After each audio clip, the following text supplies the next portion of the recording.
there's that connection from like mind to body to pen to paper that I think can be lost when you're on a really stimulating phone or you're just like typing away really fast. You don't need to overcomplicate a single function tool. If you're happy with your chewed out big pen, then why not, right? Have you ever asked Tactile to make you like a one-of-one, ultra customized, you were never gonna do this for anybody else? I've been known to skim off the top of a limited release if I'm taking pictures of it. Obviously, that's him, officer. Get him.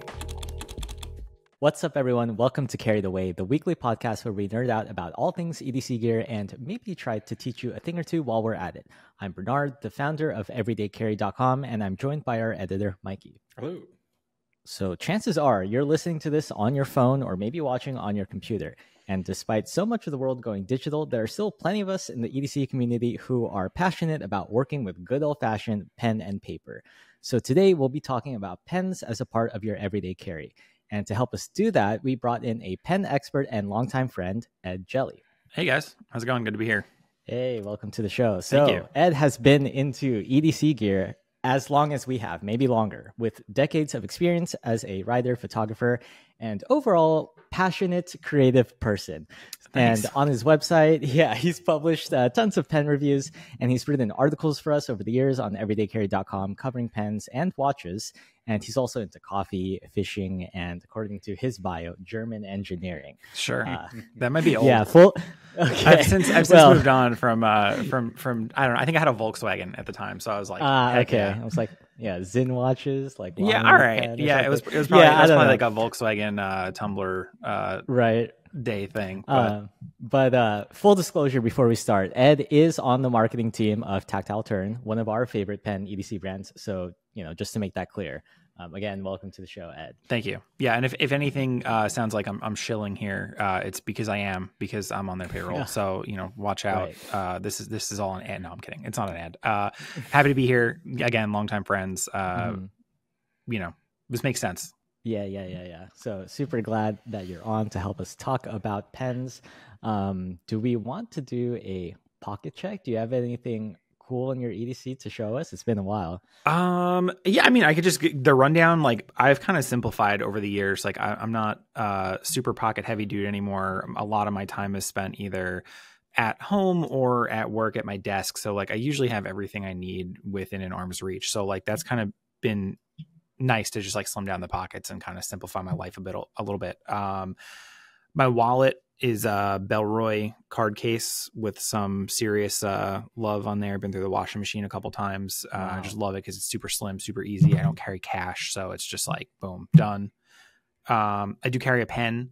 I've been carrying the Tactile Turn collaboration with Aaron Draplin, the dude behind Field Notes. So this is an orange aluminum pen. Official DDC branding on there, which is cool. Wrong way, but yeah, the aluminum was something that we brought back, and I found it hard to keep out of my pocket. It's just so light and comfortable. And I wear a watch every day, so I have my Omega Speedmaster Professional on a crown buckle NATO strap, and that's pretty much it. Everything else, like knives and stuff, I've kind of left out of the carry, but like they're always here. I mean, again, perks of the job working with Tactile is that we've always got something fun hanging around. So this was one of the seasonal knives covered in packing tape garbage. Oh, I love that one. The Nexus, it's like the kind of it's like a little cyberpunk futuristic cyber. Yes. Yeah. So there's always something fun and sharp to grab. So I found that really it's just kind of pen, wallet, watch, and my car key is like a little actually I think I have the car key. It's either, if it's not my phone, it's the activity key, which is like kind of sick because you just stick this in your fifth coin pocket and like that's the key, which is cool. Wait, does that work for like different cars? No, just my car. Oh yeah. Okay. Damn, yeah, they solved it. Okay. No, it'd be great. I mean, this is awesome just from a point of view from carrying stuff. Like the car key is like one of the biggest problems in the world of EDC. Like how do you, like with a big fob, like what do you do? Yes. And this little activity just move key to a city where you walk everywhere, I think. Yeah, you could do that. Yeah. But that's pretty much it in a nutshell. Nothing too crazy. Simple. Nice. Yeah. I'm glad that you do carry a pen because otherwise the show would be off to a bad start. Yeah. you're kind of contractually obligated to carry a pen. Yeah, but there's somebody off camera, threatening me. You've got to have it. I think I want to open up this conversation with sell me this pen. If not if a person in your position or in our position that has access to like EDC quality pens, why do you think somebody should be carrying a pen in 2024? It doesn't have to be tactile specifically. No, right? no, you don't have to show there. I think for me the biggest thing is like, especially post COVID, like I'm not like a germaphobe, but like it's freaking gross signing a receipt, which is really one of the main uses for a pen these days. If you're out in public, to have your own, like I just find it like, I don't know. The other day, I don't know, I must have ran to the store real quick, and it was like this really filthy Bic crystal, like just sitting there on the counter at the pizza place, and I was like stained and everything. Yeah, I really don't want to use it. So like, it's kind of a personal item, and I think that just in that sense, having something that's yours is much better than just borrowing something. Like you wouldn't borrow a tissue, it's like kind of well. You borrow handkerchiefs?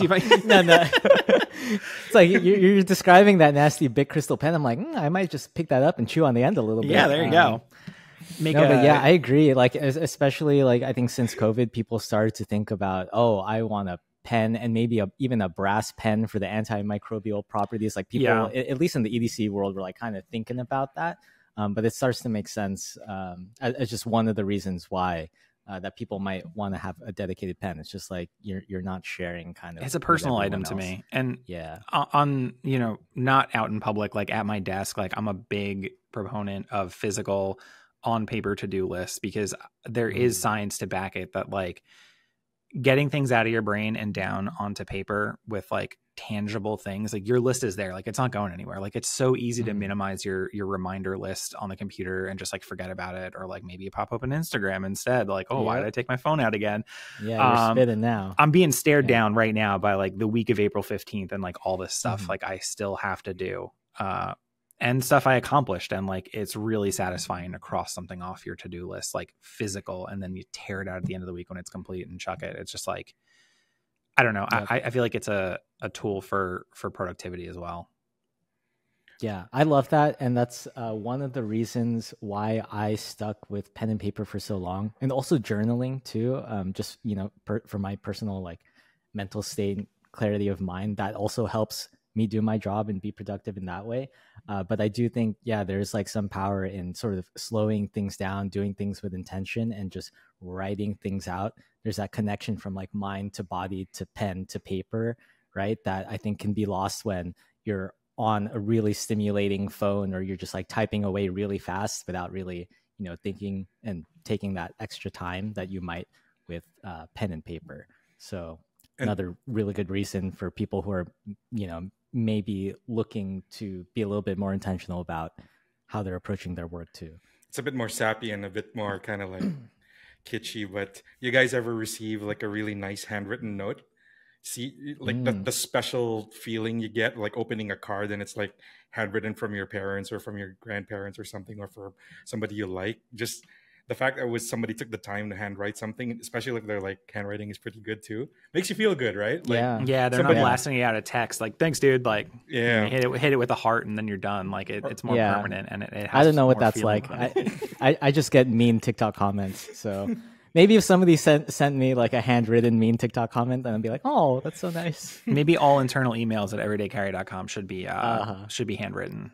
Yeah, that'll increase productivity. So those are some good ideas. What do you personally use your pen for other than just to-do lists? I mean, it's kind of like a single purpose tool. I mean, you're writing. I mean, I'm a doodler too. I find that it kind of nothing even remotely worthy of art. Usually it's just a bunch of words. I mean, I find that during meetings, I'm always taking notes. It just helps kind of lock stuff in for me. And I think like, just, I don't know. It's interesting that there's like this whole world that like people may not know about. Like there's a pretty well thriving niche community of like stationary people, and like the EDC community has embraced pens for sure, because there are enough brands to pick. You could pick a new one every day for weeks and still not have a repeat. While prepping for this show, I was researching a bit of the EDC and like the pen market out there, and I stumbled upon the one of the pen podcasts, and they were in like episode 600, and I was telling Bernard, that's not a typo, right? Like episode 600 of a pen podcast. What are you guys talking about? Shout out to the Pen Addict. Yeah, exactly. That's exactly who it is. Live and Slack community that I pop into from time to time. I am so impressed. Yeah. That is so impressive. Yeah, they've built a whole world around their podcast. I mean, it's wild where they started and where they've gone. Mm-hmm. And I think, you know, in my notes here, like part of it is just like the community. Like there's like a community for everything. And, you know, whether you're just taking a picture and sharing it to Instagram and you happen to hit a hashtag that other people are posting on, or, you know, you're in a Slack group or a Discord or something, like there's these enthusiasts that you can just like be around and be a part of. And like, I think working with Tactile, that's kind of the interesting thing too, is like you see the different communities of people that buy these. I mean, we have military groups that want their logo on the clip. We have large corporations that want their branding on something quality that's not like a Mont Blanc, just like, you know, throw it in the pile kind of thing. You know, what weird one was like South Florida group of Subway franchise owners association that got like Subway pens made. Like, you know, it's just like people kind of use it as like an expression for like whatever they want. And I think just whether you're associated with a company like myself or like just kind of out there experiencing the world, like you're gonna find your people, which is kind of, I guess, universal across the EDC world. Like it's its own world, and then you can dial into each thing even further if you want to. You're also an appreciator of other EDC gear and like watches and stuff. So why not a pen, right? Like why not the objects that you surround yourself with can be high quality and you can nerd out about them equally? I think that's a big part of it for me is like absolutely. Like I appreciate quality, and like why would you skimp on something that you might use every day?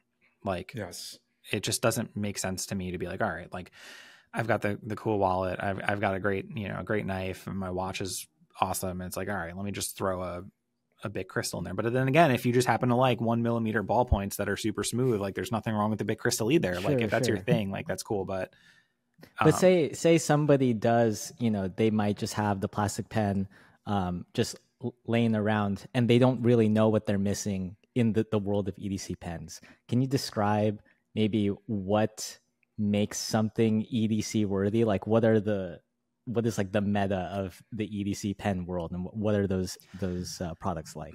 I mean, I think like most consumer pens are made from plastic, and whereas like an EDC pen would more likely be metal or some sort of interesting material, whether it be like G10 or Ultim or Delrin.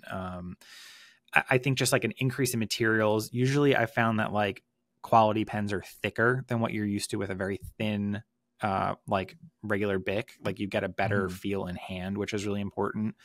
And a lot of pens use like an interesting mechanism. Like we use the bolt action. We have a side click, which is like a click and release mechanism. There are a bunch of other interesting ones out there that like kind of have a fidget factor to them as well. So like maybe you don't have a fidget spinner in your pocket because it's not, 2009 anymore. But I wish it were. I know, right? I know.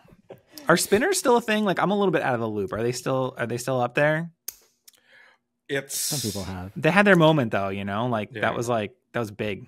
Titanium spinners. But no, I don't know. It's kind of like, it's fun. And like, we're both over here clicking away and I'm sure it gets annoying, but like that's that's satisfying. Like it just feels good. And it's not just the company I work for. There are plenty out there that have their take on different things. And I think the quality overall and the uniqueness makes it more of an EDC tool than your standard pharmacy pack of pens.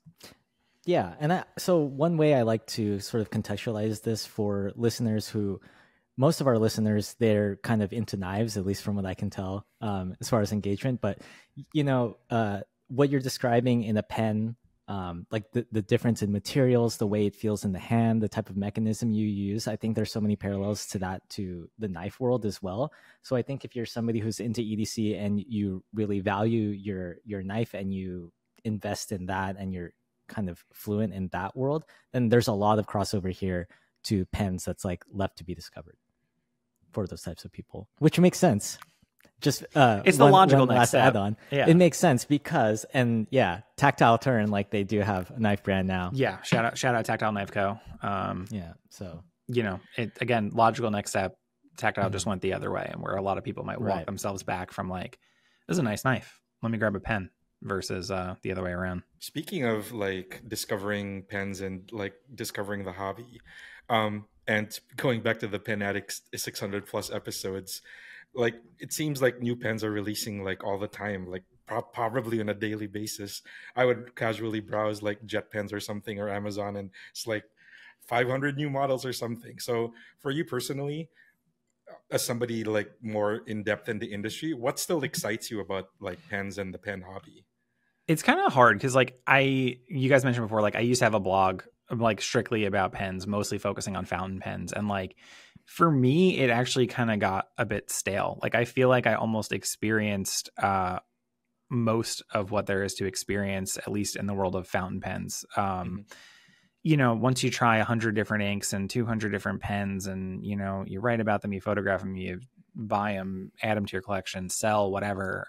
Maybe use them. Use them. Yeah. I mean, I like, No, I mean, I like consider myself more of a user than like a collector. Like, I don't really get anything from having like a crazy drawer full of stuff. Like that just kind of gives me anxiety that like I have too much stuff. I do still have too much stuff, but you know, it's just, I feel like I've experienced much of what that world has to offer. And like, there's a lot of people in that world that are collectors, and like, they're fine with like a new color being like the most exciting thing in the world. And for me, like, I don't know, maybe it's just from being around it for so long and working in the industry that you naturally get a little bit jaded. But I think for me, like the big pivot has been from like an appreciator to like a creator. Like working with Tactile, you kind of see things from a different angle, and you get to use your ideas that like, oh, I wish this pen did this. And now you can just kind of say like, hey guys, like, why don't we do this? And like, this will be fun, and we can do this concept, or we can try this new material, or, you know, let's figure out what kind of ads sell more pens. Like, I think turning from like the appreciator to like somebody in the industry has been like much more fulfilling than if I were just sitting here still blogging. I mean, that's no discredit to like Pen Addict after 600 episodes, but like, you know, for me, like a hobby is like, I go so far into it, and then I try and learn as much as I can and experience as much as I can. And then like, if at that point I haven't turned it into a job, then I usually just kind of move on to something else. So, you know, again, like, I get that. A pen is a single purpose tool. It's not like a watch. It's not like a knife. There aren't really limitless mechanisms or movements or finishing techniques. Like, you have ink in a vessel that has to leave the pen and hit the paper, and you have to either retract that or make a cap to take it off. Like, there's really only so many moving parts in there that you can change to make things interesting forever. But like, I think part of it is there's a collector market, which are going to collect every single color of something that a company puts out, or every single model, which is awesome. And people still continue to be into it. And then like, all it takes is like handing the right person one of your pens, and they're like, whoa, this is sick. Like, let's get go. That moment. You get a new person, you know, into the world, and that's kind of fun that way. But like, it's kind of a cop out answer to be like, oh, I'm not excited by anything, but like, yeah, there's still some exciting stuff, but I'm looking to be more like, you know, wow me a little bit. Let's go. I've been around here long enough. So like, that's kind of it's not really a cop out. It's like, it makes sense for your personal situation as somebody who is an authority and has spent so much time and handled so much products. But then, you know, I imagine a lot of our readers here, maybe they've only handled like at most a dozen pens or something. Which is still a lot for a normal person. Yeah. Like, that's a ton. Right.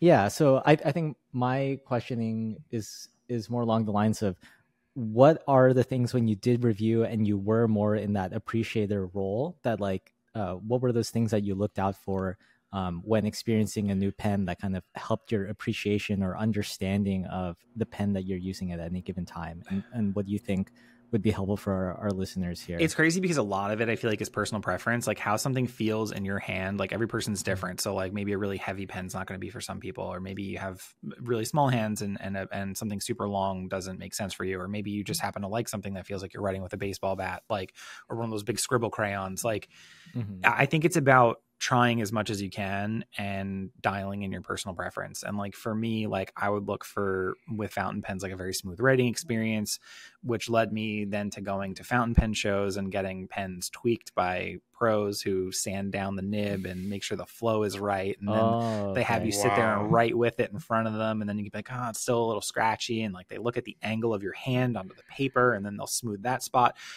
And then, you know, you wait in line and make sure you get a spot. And like that was like peak custom for me. Was sitting there and having somebody tune a pen to how you write and like with what pressure you write with and the exact amount of ink flow and what kind of paper you write on. So like there's so much to dive into. I mean, that is so interesting. Yeah. It's still going on. I mean, if you, there's probably a dozen or so pen shows across the country every year. And like, you could go and get a fountain pen tuned, to your distinct style of writing, which is kind of crazy to me. So I'm just a quick curiosity, because you know how knife shows sometimes they have those artisan stuff, and they have like one of one knives that they just sell at the show. Do they have pens? Have you seen pens like those? And what's the most expensive? What's the most expensive one you've ever seen? And what was it? It's kind of hard to say, because like the handmade pen world, like usually it's like a person turning stuff on a lathe, like in some sort of small workshop situation, and like those will be around $500 probably. If you get into like stuff like Nakaya's, which have like, you know, a Urushi lacquer finish that are made by only a couple of people, and they're hand turned from ebonite and all that other fun marketing stuff, you know, you could go over the thousands. But like then you start getting into like goofy precious materials, and then you're not really paying for the pen, you're paying for a chunk of gold to be sculpted into some horrible, ugly God, did you see that? You probably seen it, the Sylvester Stallone pen and watch combo. Yeah. I actually I used to work for the distributor. I did a very brief stint with their US distributor, so we had a couple of chaos pens hanging around the office. Not to my taste, but we have to show that on screen. Yeah, that is the pen. That's to pen the one. Pens. No, but I mean, even with Tactile, we'll do like show exclusives where like you maybe it's a custom Cerakote thing, one off for like Blade Show or a special treatment or something like that, and a couple $100. Like, I think the point of diminishing returns, or even just the top of the market for pens, is relatively reasonable compared to, you know, a $3,000 custom folder or something.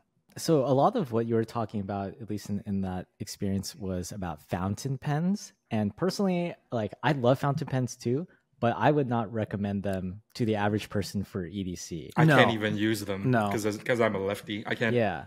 It's just like yeah, I mean, I went there because that was probably like, that's kind of where my fascination with stationery started. And like, I'll be honest, I haven't touched a fountain pen in I don't even know how long. Like I just prefer, you know what, probably since I became a dad, anytime that something can be simpler and I don't have to spend a couple hours like cleaning pens out in the sink.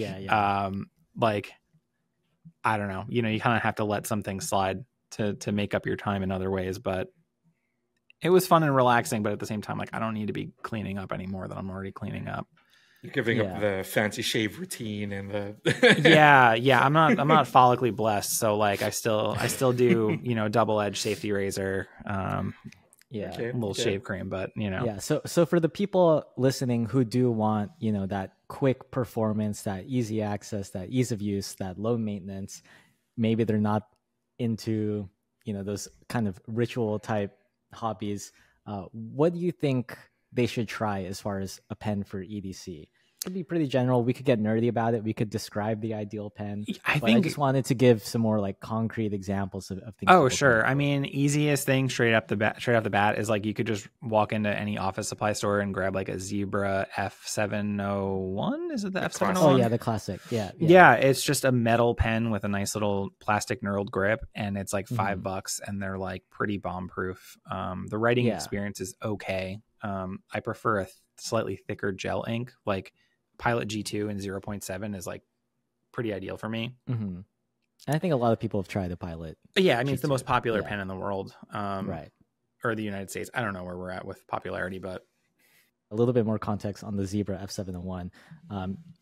for people that don't know, this is a like metal construction pen, and it just kind of makes sense in the context of EDC, something you're going to be putting in your pocket. You want that durability and that construction of the body, so it's durable for wear and tear, daily use, daily carry, and you're not going to like break the pen in your pocket, leak ink everywhere, that kind of thing. And it's also a click pen. And of the different types of pens you can use, click pens are a little bit easier to just like get ready to use. Like they're quicker. quick. You pop it out, hit the button, and you're done. You don't have to fiddle with the cap. You're not screwing anything. Yeah, it's like the flipper knife of pens, right? There you go. There's like you're saying, there's no cap to lose. You don't have to screw threads. Yeah. So yeah, all metal from tip to clip, right on the box there. Mm-hmm. And it's $8, which is kind of hard to argue with. Yeah. I think the refill leaves something to be desired, but like a ballpoint is probably also one of the best EDC pen refills because of its versatility. I mean, you could write on most papers aren't going to give you a problem, or seat paper is not going to give you a problem. It's not going to be smearing. It's not going to be bleeding through the back of the paper. Ballpoint, like a ballpoint Zebra F701 in stainless steel for $8 is like really hard to argue with. And if you like that and like the experience of a metal pen, then you can bump yourself up a couple levels and really open up like a whole world of different mechanisms and different machining quality. And, it's just a whole rabbit hole to go into. But if you want to get into that rabbit hole, this is definitely a great place to start. Yeah. I have a quick contribution to this discussion. Speaking of metal pens that you can find at any like office supply store, this is the Rotring 600. It's kind of like these have been around like since forever, like since like the 60s, the 50s. It's been the same old. It's a different type of pen also because it's like a drafting tip where you can see the tip of your pen more cleanly. So for like drawing stuff or you're doing fine work. So, but that's not actually the reason I have this pen. I have this pen because Jason Bourne used it in the movie. And that's the main reason I kept it around. I've been using this for years before I switched to the tactile stuff. But yeah, just wanted to contribute. Drafting pen and all metal construction and classic Rotring 600. And that one is also, I believe, made of brass, so it's a little bit heftier. It is, it is. I think maybe not everyone that's listening to this has really thought about the effects of like heft and as far as hand feel in a pen. It looks thin, but it's nice and weighty. Yeah. It's really nice to write with. So it's just something to consider when you're thinking about EDC pens, just the weight and the heft of it, because there's a little bit of a trade-off at the same time, right? So when something I think is heftier, it has like this feeling of, premiumness to it, and it also might make your writing actually more comfortable and easier depending on how you write, because that extra weight is sort of doing the work of writing. And maybe it depends on like the type of ink refill or something, but there is that aspect to it. And one of the trade-offs though is that it might be like uncomfortably heavy in your hand, or it might be uncomfortably heavy in the pocket, or however else you want to carry it. But that is like another one of those factors that's maybe not as obvious when you're thinking about the depth of the world of thinking about EDC pens. Do you guys have any preferences towards weight? I need mine to be. I have such a hard time with light pens. If it's too light, it just my hand tries to compensate too much. So it almost guarantees my hand to cramp if a pen is too light. Yeah, it has and plus I'm a lefty, so the action is kind of different, and the way I use a pen is kind of just naturally makes my hand cramp. So I prefer like a thicker, heavier pen. That's why I don't use this as much anymore, because I like the tactile, the thicker barrels. But I like the tip you pointed out, Bernard. I wanted to ask Ed something. Like with your experience, what's the one thing you wish more people knew about when they're like starting their pen collecting or going to the pen hobby?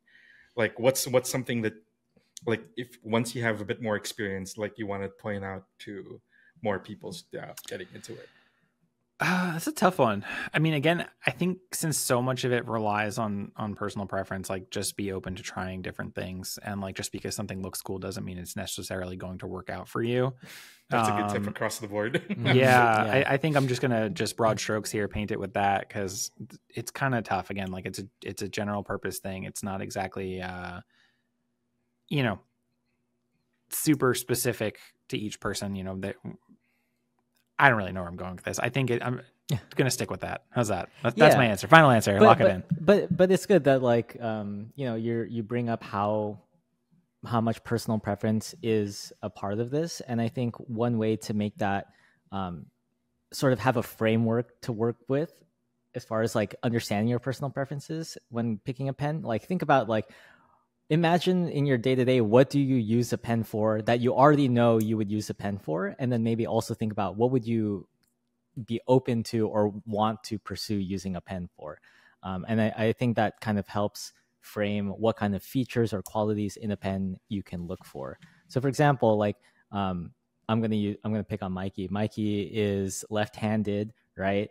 And you know, I give him a ton of work to do. So maybe he's jotting down notes or to-dos, and maybe I'm pinging him at ungodly hours during the day when I shouldn't be because I just have no understanding of boundaries. So maybe he's out and about trying to enjoy his day, but he wants a pen that's short and pocketable, but also easy to get at the ready. And he's not going to be jotting for too long, so it doesn't need to be a comfortable, long, balanced pen, but just something that he has in that moment. So you can kind of think about those like weird specific use cases that might come up for you. And then there are different qualities and features in a pen that cater towards those.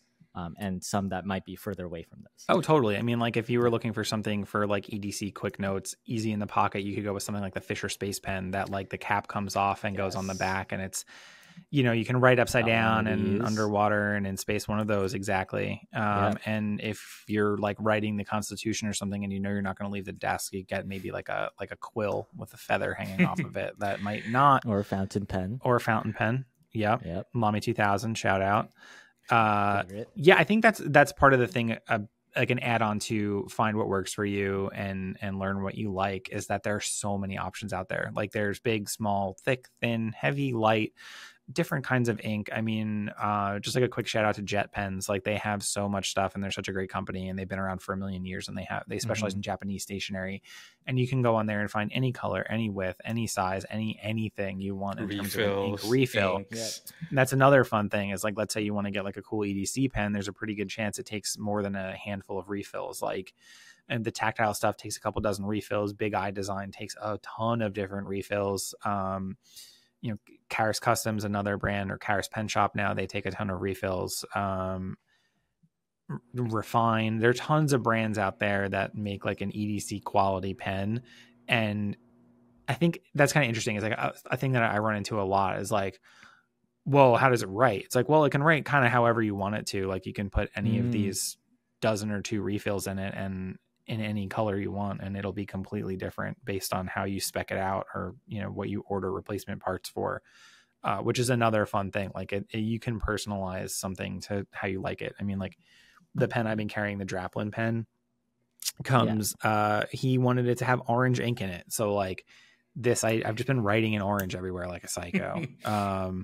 You know, just like my Vanishing Point has orange in it. So. Yeah. So like even my like to-do list is like, you know, I got little different colors on there. So it looks nice. It's visually appealing. It makes me want to write stuff down. So anything you can use to just kind of bring some enjoyment into your day, I think is a win. I have a quick anecdote about like thinking about how you use a pen day to day. The one pen that's been so fascinating to me for such a long time that my wife actually loves, you know, the Pilot Friction pens. Oh yeah, it's the pen that you can erase. Yep. With heat, and that's become her favorite, and it's become like the pen that always gets brought up to me by non-EDC people. It's like a really popular pen for students because like you take a lot of notes, you want to make erasures. They even have like a highlighter you can erase. I find that line so interesting. You kind of have the best of both worlds of it kind of writes like a gel pen, but you can erase it like a pencil. So it's really useful for people who take a lot of notes, or you're just like consolidating a lot of stuff you're writing down, and you tend to make a lot of mistakes. Yeah, I like that. Yeah, so not me. Case. I'm just locked all the way in all the time. Or Don't not need one of those. Or not me trying to write a check with one of those accidentally. And I'm like, my wife yelling at me, "What pen are you using to write this check?" Yeah. Just ultra facepalm moment. So because there's so much that you can sort of customize or or kind of change about a pen, what would be your ideal then? Just curious.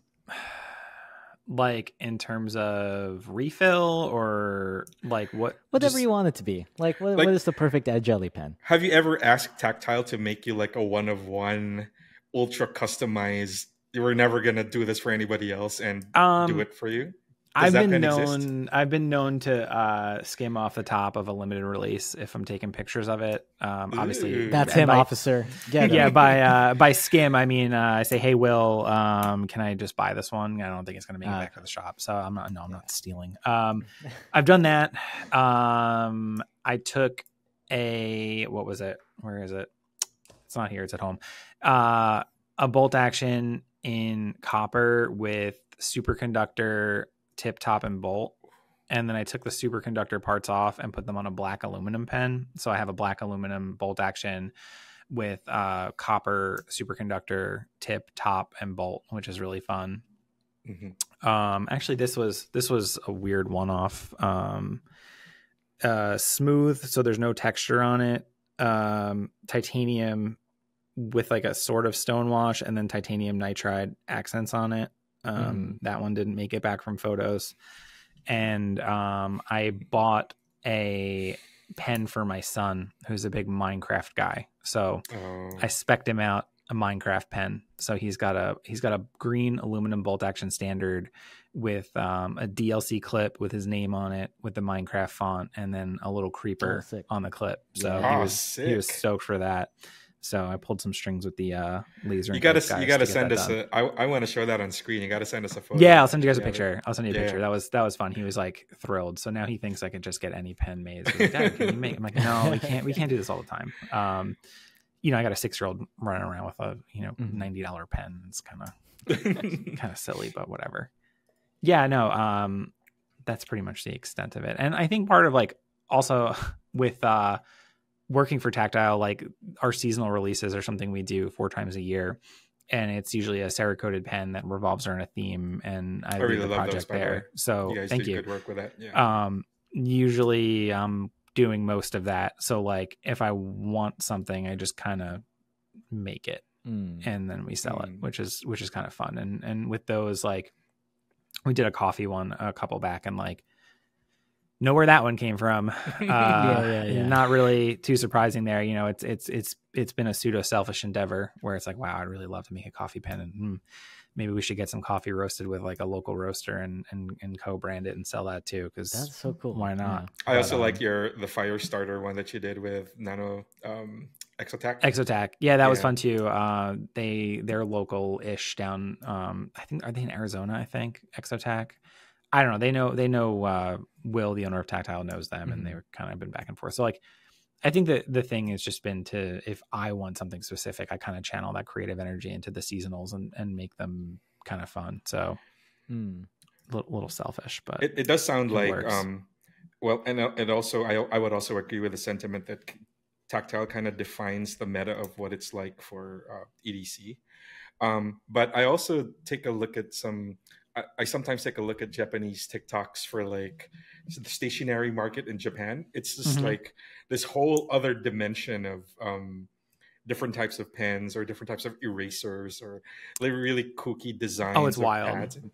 And with how EDC and like how Tactile and all of those, like the machine type meta is in the States. Do you have any other insights on stuff like that? Like how is the industry progressing in like pen technology or ink technology? Do you have any insights on how the rest of the world is doing stuff? Because like the EDC world, it's going to be like metal pen, Schmidt P900, probably bolt action or something. Yeah. But then Japan does these crazy pressure something space age plastic transforming whatever. Do you have any insight? You got the pencil, like the Uni Kurutoga pencil that like as you write and lift it, it twists the lead so you're never writing with like the dull flat point. It's just wild.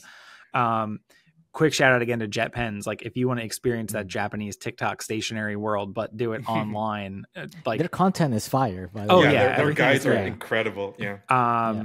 Hit them up for that experience without traveling halfway around the world. But no, I don't know. I think it's kind of interesting. I think largely the truth of it is like a lot of people don't necessarily care about pens. I mean, it's kind of an afterthought for a lot of people. I mean, Fair. you know, even like my mom is now, she takes all her notes in her phone, you know, like it's just easier. And it's kind of, you kind of gotta sink your teeth into people. Like some people get it and it'll click and they'll want something, and they may not be a collector, but they'll get one nice thing and then that's great. But I think overall there's also that phenomenon of how you like, you know, how some teachers, they find their perfect pen and then they order 500 of them to last them the rest of their life.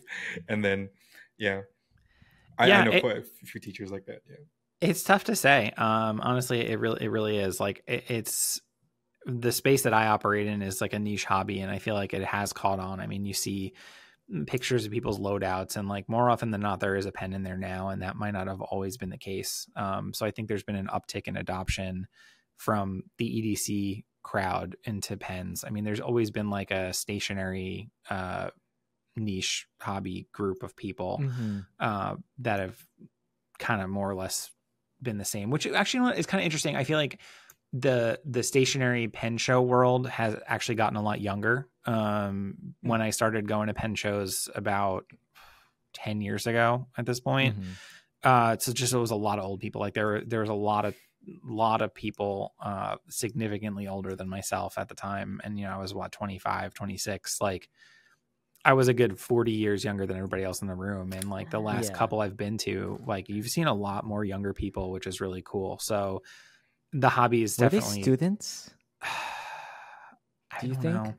It was like weird. It was like weird in between. I mean, half the time the pen show's in like a college, like the one by me is in like a local college's like event space. So and like that was just what I would guess, because I feel like there is that aesthetic study social media trend, right? Where some people want to be like that girl or that guy or whatever. It's like they use Notion, they got the bullet journals, and maybe that's why they're But I think just like an influx of younger people overall has been something that's trending, which is like great to see, because it kind of gives you hope in the industry. And so would you say the industry is thriving as a result? Yeah, I mean, I have a limited sample space of knowing exactly how things work, but like I'm still friendly with some of the guys I worked with at the pen distributor, that they brought in mostly like higher end stuff and Italian writing instruments.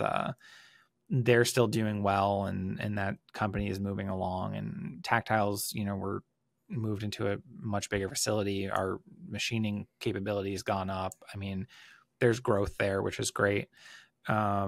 You know, and even just like the prevalence of seeing like I'm getting targeted ads on Instagram for like other pen companies that are doing, you know, similar things, but their own version of it. And like just the fact that there are companies that are looking to grow, that are trying to grow, that have enough money to be feeding Meta advertising dollars for, you know, it says something. I think, you know, you can get advertised anything these days. You can stand in a room with somebody and you're going to get fed ads for whatever. But like, I think the fact that it's around and that there are new things coming out is just like proof that there's a market for it there now and continuing to be.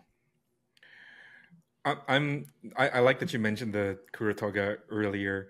In your experience, now that you've been in the industry for like 10 plus years, what's the most interesting pen technology you've ever seen that really wowed you? I think one of like the coolest, craziest things would be like the mechanism on this pen called the Conid bulk filler. It's CONID. I think they're a Dutch brand, but it's like a mixture of like a piston mechanism that like locks itself off. And the company was owned by like medical laboratory equipment manufacturing people that just like kind of made pens for fun, something like that, something crazy. But it's just like, it's called a bulk filler mechanism. And that was kind of interesting. But I think a lot of the stuff, and like I see this in the watch world a lot, is like people are inventing problems so that they can have the solution to it. And like, you know, like, yeah, this is cool that you did this, but like you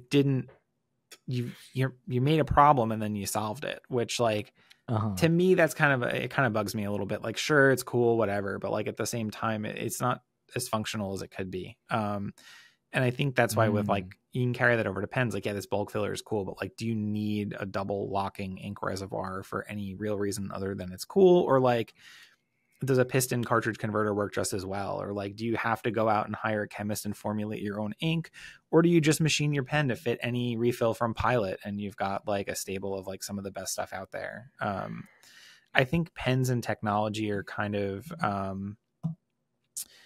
I don't know. They aren't really hand in hand. I mean, like I have like a 150-year-old fountain pen just sitting in my desk. It's a little crusty, but like it's still got a nib. There's still a feed in there, and it fills with this little pump lever that you just pump, and there's a little rubber sack in there that sucks up the ink, and then it writes. And it's been the same way for over 100 years. Like they still make fillers that do that. Ultimately, they all are just ways to suck up ink into the pen. So like tech wise, nothing crazy. I think what I've seen that's cool is like new designs, new materials. The prevalence of titanium is cool. I mean, I know Bernard had his titanium phase way back when.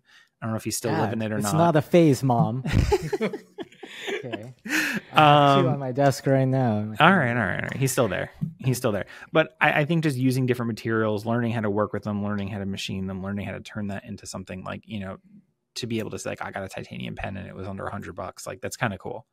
For me, it's manufacturing has kind of caught up, and the fact that like you can just like start your own pen company. You're not like the Waterman company that makes the only company that makes fountain pens in the United States. Like it's just not, it's more open. Like you can kind of like, you can do it now with how manufacturing is in these times. Like it's just kind of fascinating.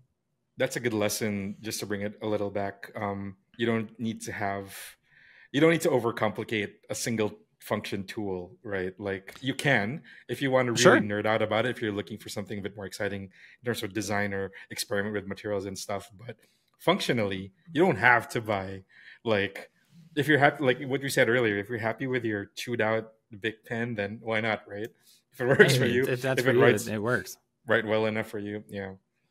So this got me thinking about, just like we're talking about the combination of technology and pens, but I think we were framing that sort of like the technology of pens. But this got me thinking about multi-purpose EDC items that might have a pen in it, or a pen that does more than just write. What do you think about people that might want to have some way to write in their EDC, but they're not willing to just invest pocket space and money in a pen alone? Because we see things that are like pen with a flashlight. We're seeing things that are pen in the multi-tool. Also a pen in a multi-tool, pen but it's a glass breaker, pen that is just like on your keychain. You know what I mean? So there are some options for EDCers that don't need to get a dedicated pen.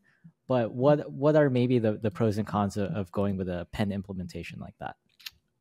I mean, pros, you're saving on pocket space. More functions in one thing may be better. That's kind of like neither pro nor con. Or, I mean, I think the biggest con is that you're doing 10 things, but you're doing them just so inefficiently or just not worth it. I mean, like there's that Swiss Army knife from Victorinox that has like the little pen jammed in there, and like, it's barely even like a D1 refill size little tiny thing. Like you can maybe sign a receipt if you can get it out of there. You actually have to pull out one of the other tools to give it enough length to land in there. I pull out the tweezers to pull out the pen. For me, it kind of just shoots me back to being a kid, to the power pens. I don't know if you guys remember those at all. I'm gonna be dating myself here. They were like little spy gadget pens. Some of them shot a dart. There was a Rock'em Sock'em Robot set of pens. There was one with a laser pointer, power pens with a Z. That was like one of my earliest pen memories that got me into, the multifunction pen. Like, it can shoot a dart too, which is sick. But maybe not super useful as an adult and in your pocket. But just the multifunction pen is always kind of, I don't know, like there's ones that are like flat and they're a ruler and they have screwdriver bits and all this other thing. Like I've never felt anything that's felt like quality enough to justify spending like $40 or whatever on something that's just going to be like a crappy bit driver and like a 4-inch ruler and like just a subpar pen. For me, it's like, it's a single function tool, and like you might as well just get it right. Unless you want a multi-pen. I mean, those are kind of fun though.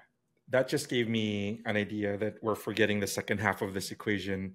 like the stuff you write on is another thing you can explore in addition to the pen. If you're happy with a pen, you can start experimenting with like different notebooks, different pads. You know what changed my life last year? Somebody put me on to 68 GSM paper. Oh my God. It's like all of my pads now are 68 GSM, and I'm just not settling for anything else anymore. I can't go back. I've written on the smoothest thing I could possibly find, like this really smooth Japanese paper. And I'm not going back to anything else. Is it the Tomo River? That No, really thin, super soft stuff, super smooth stuff? I'm not sure, but it's an anemasine pad. I have like a small pile. Oh yeah, that's my favorite stationery. Yeah, those are great.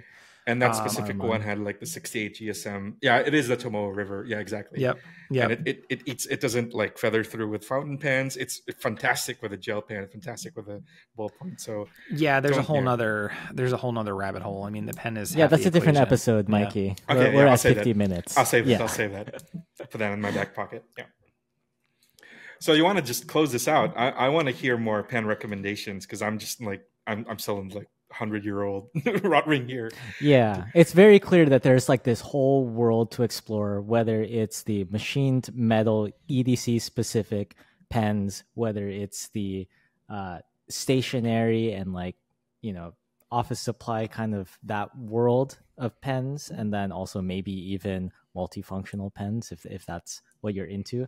But Ed, do you have any recommendation for like classics that you think will work for most people listening here if they want to get their toes wet at 10, 100, even higher dollar price points? Yeah. I think for $10 or under, one of my favorites is the Pentel Energel needlepoint.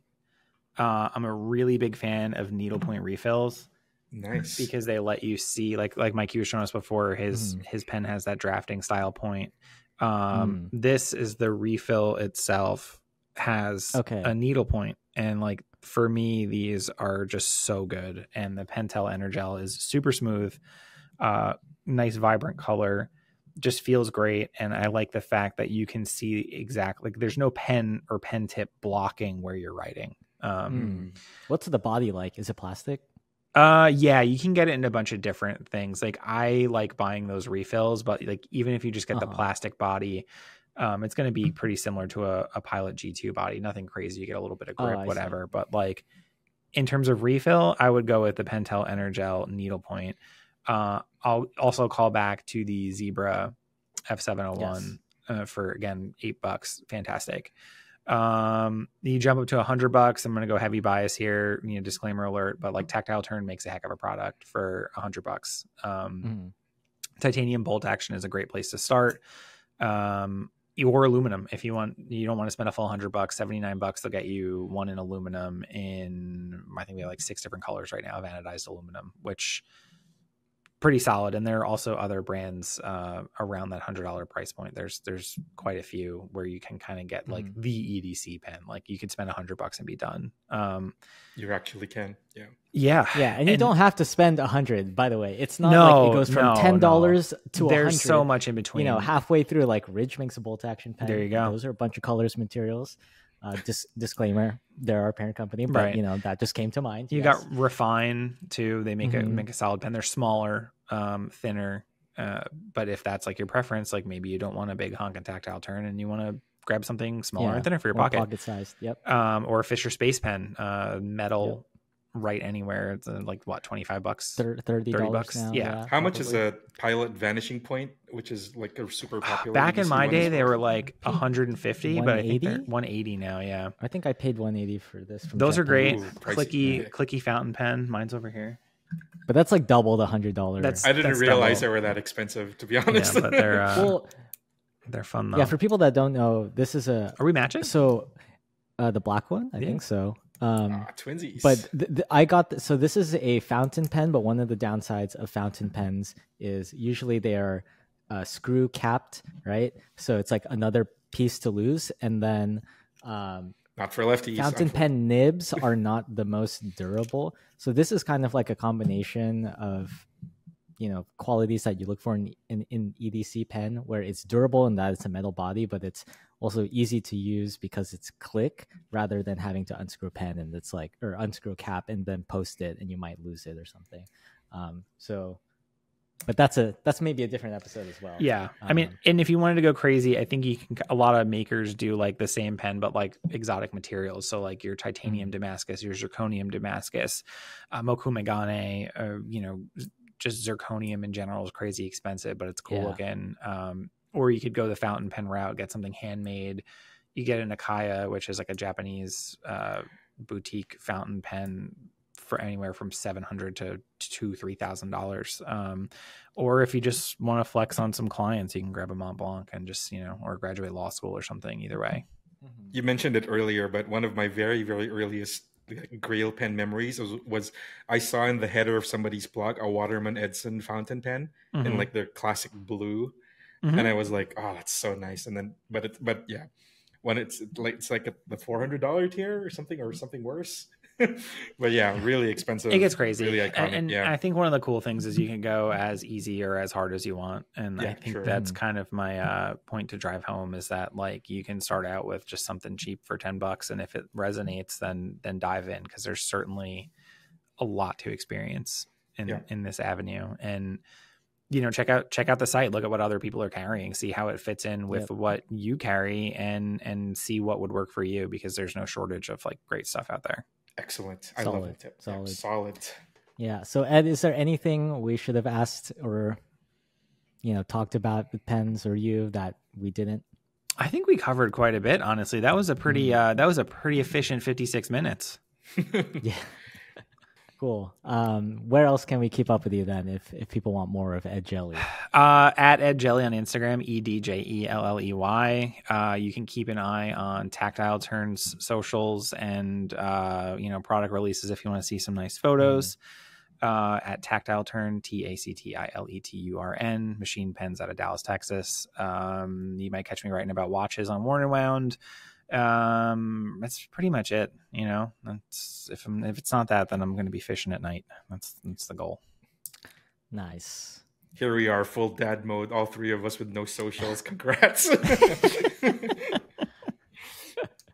Yeah. So again, thank you. That just about wraps it up for today's episode. If you made it this far, thank you so much for listening. I hope you enjoyed today's discussion. And if you did, please subscribe. If you're listening through a podcast service and you really enjoy what we do here, consider leaving a review and a positive rating, as it would really help the show. You can follow us on social media here for more content daily on Instagram, Twitter, TikTok.